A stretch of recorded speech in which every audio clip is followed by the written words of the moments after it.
Get into that gameplay and watch this match against Kowalski and Hauck. We will take a look at an opening hand here. This is for Greg, and he's looking at a hand that's got a Narset, a Thought Eraser, and Ugin. You know, the 6-drop is a little bit slow, but being able to go discard spell into Planeswalker is obviously pretty good. And now we're looking at what is maybe a mulligan, Brian? Maybe? Yeah, this... maybe it not? Looks like Hauck actually disagrees. Well, it's an interesting hand because it does have Legion's Landing in it, right? You're playing a white aggressive deck. You have lots of cheap creatures, so you're very frequently going to end up with hands that have, say, 3 cheap threats alongside Legion's Landing, which you're looking to use to try and get that going as quickly as possible. Interestingly, Hauck chose to lead with the Sky Martyr Aspirant, and this opens up to get his Legion's Landing hit by a Thought Erasure if that's what Kowalski chooses to take. I am a little surprised by leading with this particular card because Legion's Landing is so important, not only against Esper control, but blue-based control decks in general, like this Dimir one, because there will be games where you just get to a longer game, and now not having that resource to go to a longer game is going to play a role in things. A 3-drop there, the Draw Step and Banalish Marshal, not ideal. Law Rune Enforcer, which is a new card from War of the Spark, is also not ideal in this particular matchup because there aren't really a lot of creatures to tap. Yeah, though there is at least in this matchup a bit of a creature-based defense for Kowalski. He does have those God Eternal Kefnets, so if that's going to be needed for him to defend himself, the Law Rune Enforcer can get him by that. I do think that in particular, the Law Rune Enforcer is an interesting addition to this deck because sometimes the white deck does sort of run into problems of a blocking creature that just is oversized compared to what it has. We're going to see Hauck take care of Narset. Narset, again, a new card from War of the Spark. You can kind of think of it as a weird, like, kind of as Kanta activation or what have you, but you're basically going to look at the top 4 cards of your library reveal, non-land, non-creature. Cast down was the reveal. That's added to Greg's hand, and we know that cast down will be cast at some stage to kill something, right? And this is an interesting attack from Hauck because it's important to note that Narset does not have a plus ability. Narset only has a minus ability.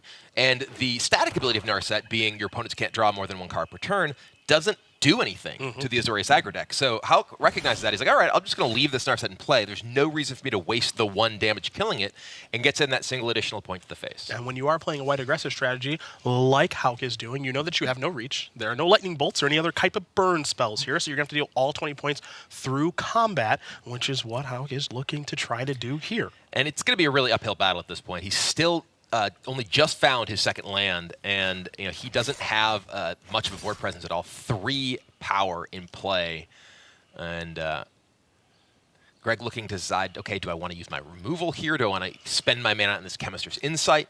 And neither of these is super threatening, so yeah, he's just going to go ahead and take the damage and hold up that Chemist's Insight to try to dig to get that Ugin online, or perhaps find a mass removal spell in the form of Cry of the Carnarium. 2nd land's going to come down here after combat for Hauck, and he will play an Adanto Vanguard, a card that's generally pretty good against control decks, not ideal in the mirror and against red, so this is a good pairing for Adanto Vanguard. But if you are Kowalski, you have to be feeling pretty good about things. Yes, your opponent finally found a 2nd land, and yes, they have something to play, but you get to be reactive how you elect to be. So you want to play Vraska's Contempt and take care of the Vanguard? Sure. If you want to play Chemist's Insight, that's also an option. And now he has the ability to double spell by playing Thought Eraser and Cast Down in this turn.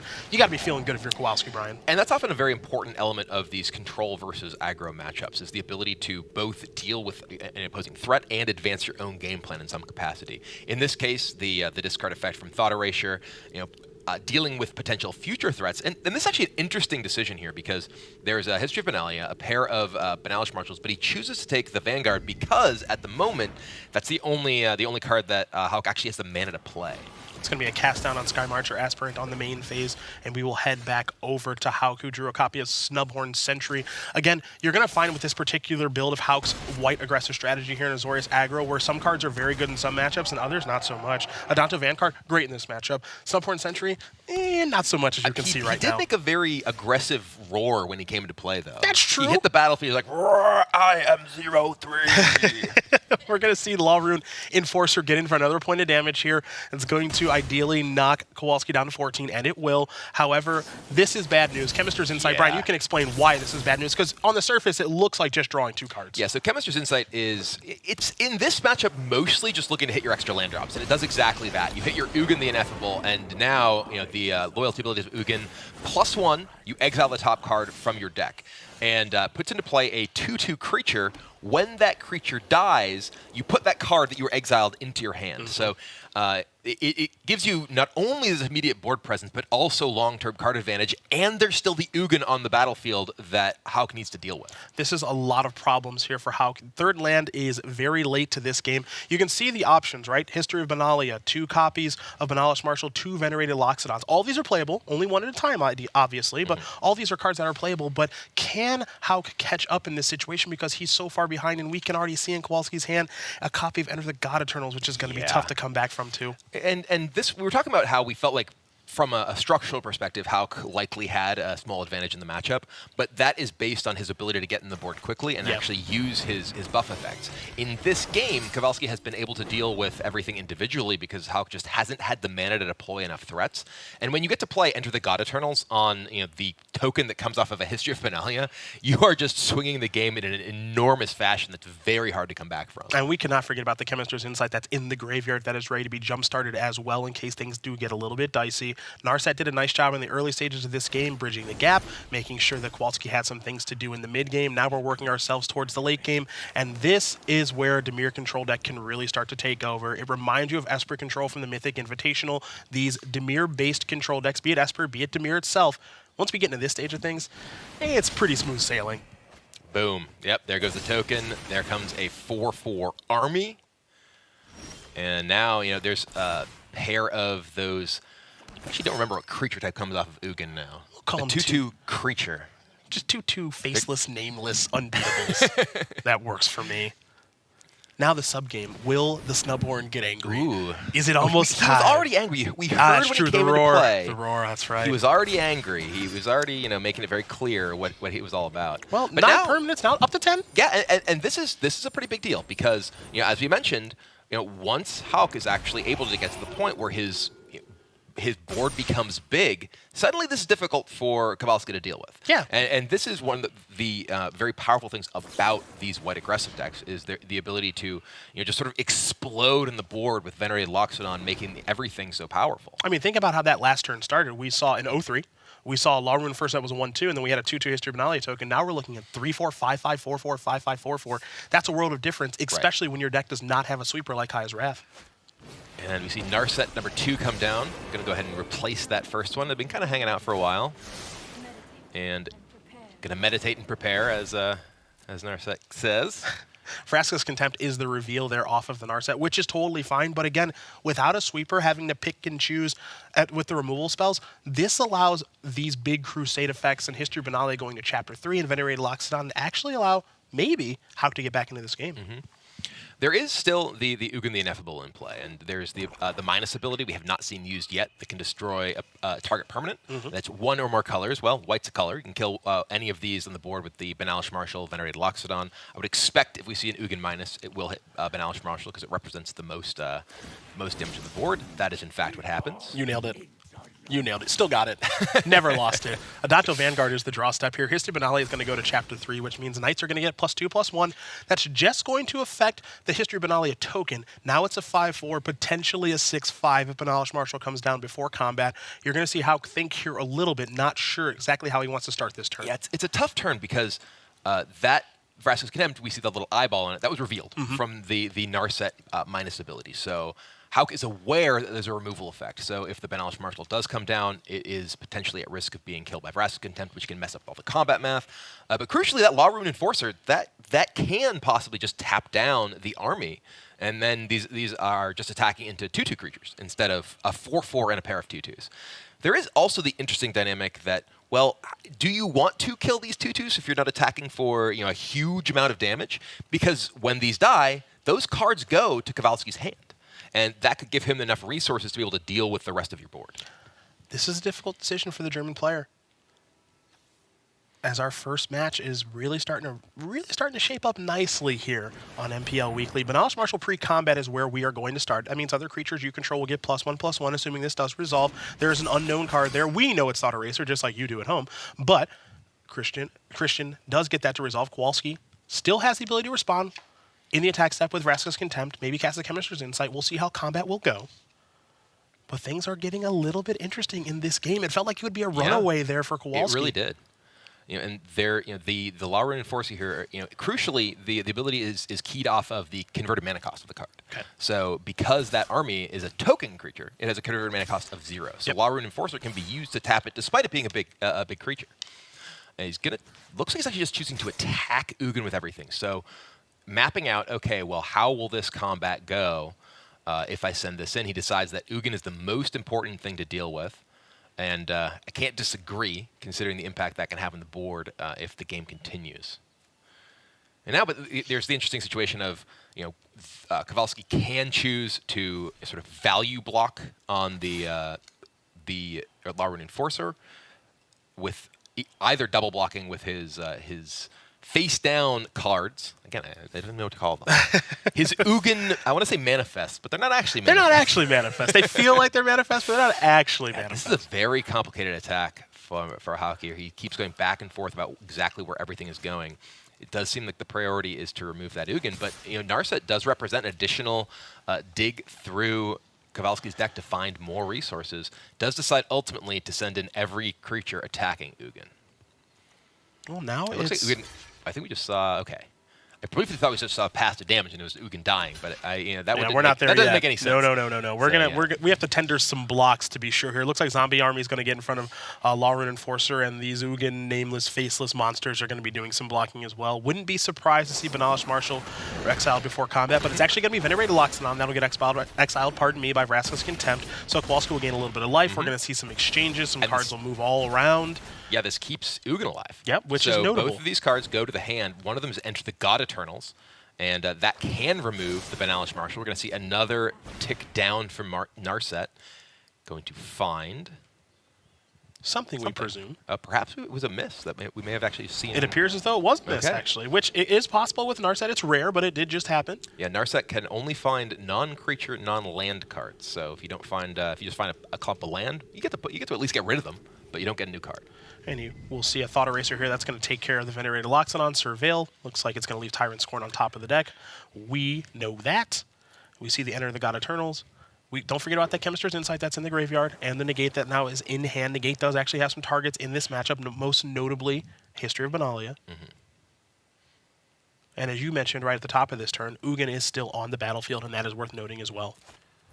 Here is Enter the God Eternals, powerful new card from War of the Spark. It's going to deal 4, it'll gain 4, it'll mill 4, and of course we'll put 4 counters on an army. So now that's an 8/8 army, Brian, and that's a lot for a white aggressive deck to deal with. It's really big, and now Hauck needs to deal with that army to get through with any of these creatures on the ground.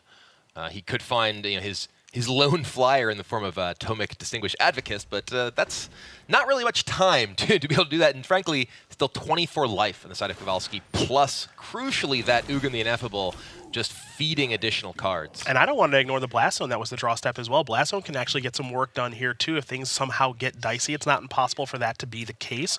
So we are going to continue to see an attack here with the Zombie Army, it looks like, from Kowalski. One thing I do want to note here on this turn that I like that Kowalski is doing is he's starting to say, you know what, let's get this game over with. Yeah. Let's start to get a little aggressive. Yeah, sure, Adanto Vanguard can block and activate that ability and pay 4 life and take 4 instead of 8, sure, but that's still 4 damage. Yes.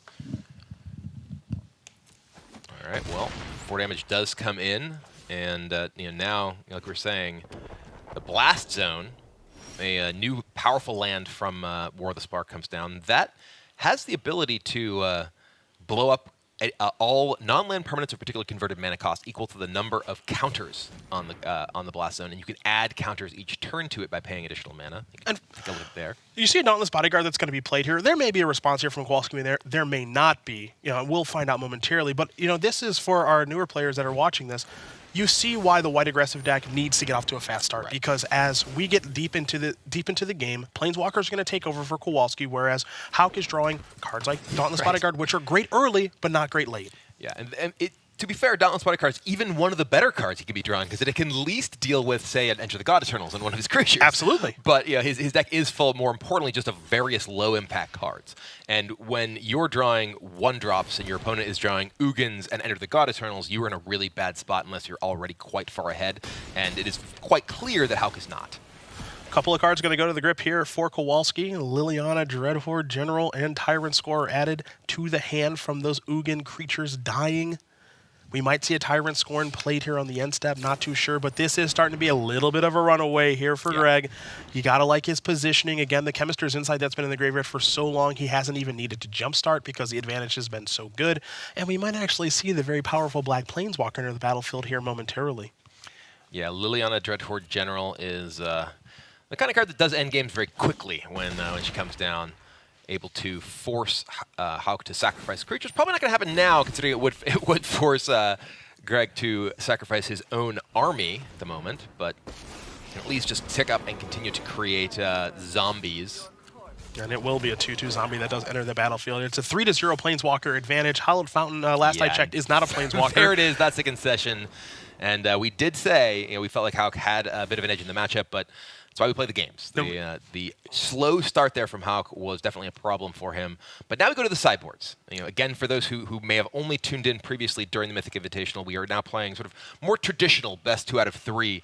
These players are going to continue playing the same decks and now are able to swap cards in and out of their sideboard to improve their matchup. And we see some pretty key cards coming in there for Hauck. I like Hauck being able to bring in Dovin's Veto. 3 of those, 2 copies of Disdainful Stroke, pardon me, a Teferi Time Raveler, and a Johnny's as well. Conclave Tribunal, not ideal in the matchup. Law Rune Enforcer doesn't have a lot to tap. So these swaps are actually going to be pretty clean and pretty easy. This is going to allow Hauck to still play a very nice, aggressive early game, but as we get into the later stages of the game, also be able to situate himself pretty nicely there as well, unlike in that previous game. And I would say the most important cards he's bringing in are the Dovin's Vetoes and the Disdainful Strokes. Absolutely. It gives him the ability to interact with the big sort of haymaker plays like Ugin and Enter the God Eternals that we saw really swing that last game around. Now, what you're going to find here on this side, however, at least it appears as much, is that pardon me, Greg doesn't have a lot of great cards to bring in. He's considering cards like Duress. Now, yes, Hauck is bringing in spells, but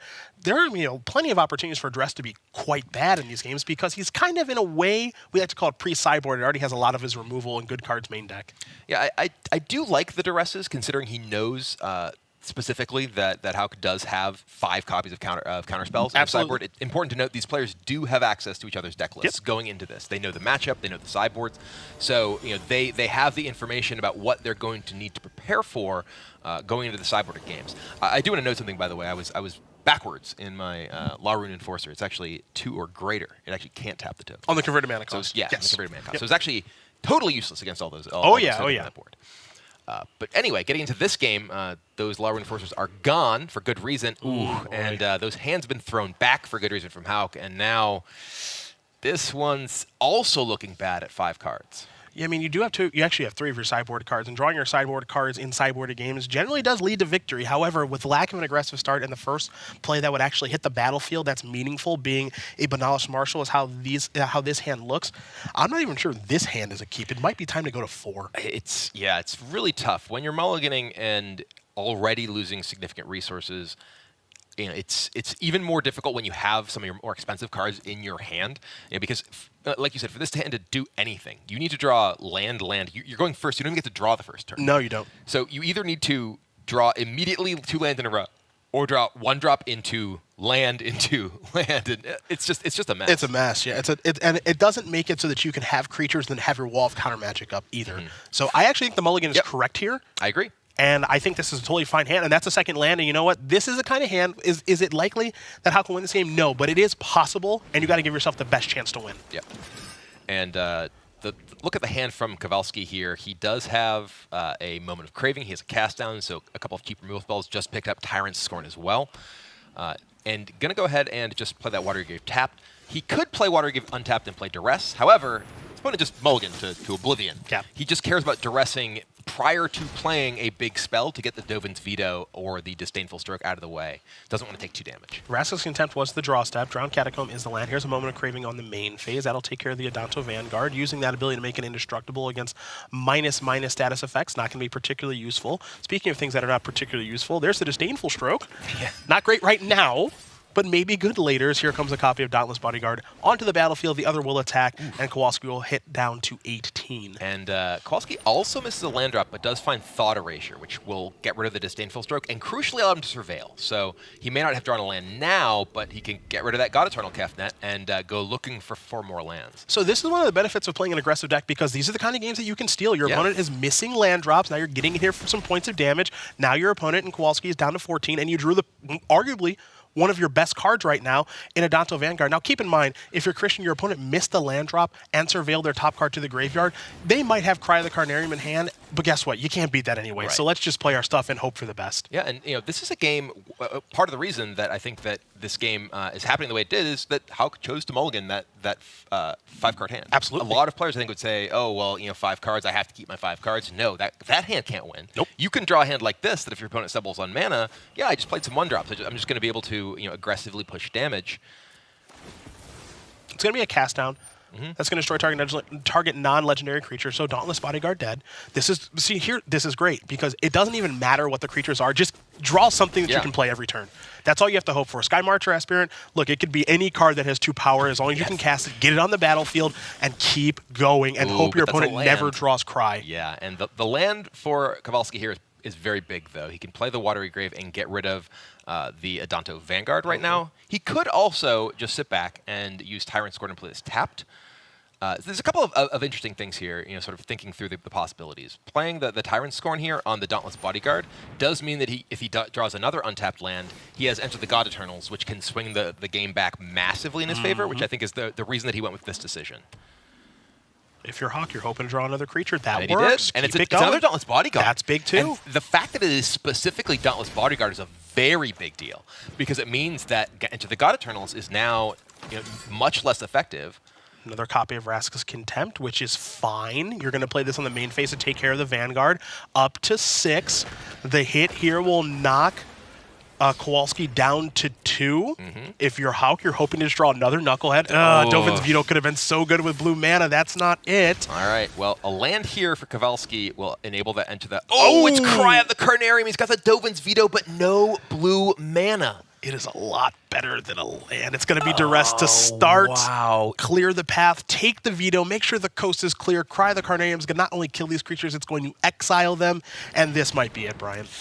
And this is, the power and the weakness of the white aggressive decks, that you have all these cheap creatures that you can just beat your opponent down. But once you actually get them relatively low, you don't have any way to finish them off. Every bit of damage you do is based on creatures.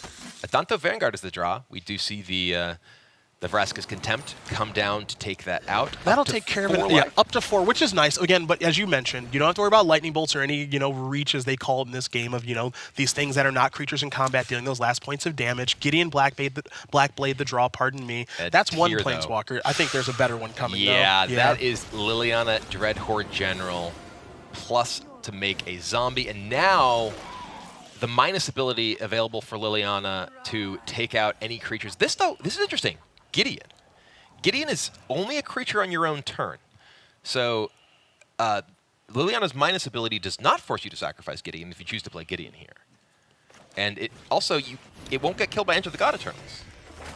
Looks like we're going to go towards History, which can be killed by Enter the God Eternals. Finale of Eternity, the draw. That's a doozy as well. So now you're starting to see, again, once we get to the late game with the active Planeswalkers, much like in game number 1, and now copies of Enter the God Eternals can be played, Finale can be played, so on and so forth. The later we get, kind of the worse it is for Christian. And you can even say that without the mulligans, but he almost stole this one, which is notable. Yeah, I mean, the bit of a stumble from Kowalski early, if one of those lands that Hauck had drawn had been a one that produced blue mana, he would have won this game. It changes the game, yeah. The Dovin's Veto is castable? Yeah, well, actually, there was the duress backup. Oh, sure. Okay. Just sort of rewinding there. There was the duress backup, so it's unfair to say that he would have won in that instance. But it had the possibility to change at least some of the early exchanges of removal as well. But that's what kind of makes things a little bit tricky sometimes when you're playing a deck with a splash like this one in Azorius Aggro. The blue splash is minor. You're doing it off of 8 lands. You're not playing any islands because your deck is so white-centric. There will be games where the Glacial Fortress or Hallowed Fountain are just a little too late to the party. And there's Enter the God Eternals number 2. picked up for Kowalski here. That's number 3, my friend. Well, oh yeah, you're Well, totally that's right. number 3. Number 3. Because the first one's super easy Yeah, to beat. yeah. and you know this not only gets Kowalski further out of range, but makes his clock that much faster. And there is a Dovin veto in hand though, and that's something that Kowalski's got to be very much aware of. You know, what in the world could Hauck have here? And yeah, looks like he's going to possibly play try and play the finale of Eternity. Well, when you think that these are 2 great players that are playing Magic against each other, if my opponent, if I'm Kowalski, doesn't do anything on that turn with their mana, right? You're thinking it's got to be some sort of counter magic, right? So I can't negate back, but this is a great bait spell because I think Enter the God Eternals is the better one to have resolve. Right. Yeah, and now here they come. Love getting Zombies, aggressive. the army. And Liliana makes another zombie. And Liliana, by the way, is on 9. If you happen to look at the Oh, you want me to look to my left? ability, Okay. it's not really what's going to end this game. Each opponent chooses a permanent they control of each permanent type and sacrifices the rest. Yeah, that's going to make it difficult to In fact, the funny thing is, if Kowalski actually used that, it would only destroy 2 permanents. Yeah. You could actually ultimate Liliana, and you kill 2 blades because there's so little in play. Negate is going to take care of that Gideon Blackblade. Now it looks to be a runaway here for Greg. Yes, we're going to see that History Medallia token come into Liliana. We could see a double block, maybe yes, maybe no. We will find out here momentarily. But this is a game and this is a match what we can say was really settled early on with the stumbles in mana here, unfortunately for Christian Hauck. I think the matchup is good traditionally, but you know, sometimes things don't work out great. And sometimes your opponent draws not 1, not 2, not 3. All 4 of the God Eternals. But all 4 of that brand new War of the Spark Dimir sorcery. I mean, it has a lot of 4s on it, right? It so does. It makes sense that you draw 4 of them. And yeah, that the second one, though, that is going to be enough for Hauck to press that concede button. And it will be Grzegorz Kowalski who wins our very first broadcast game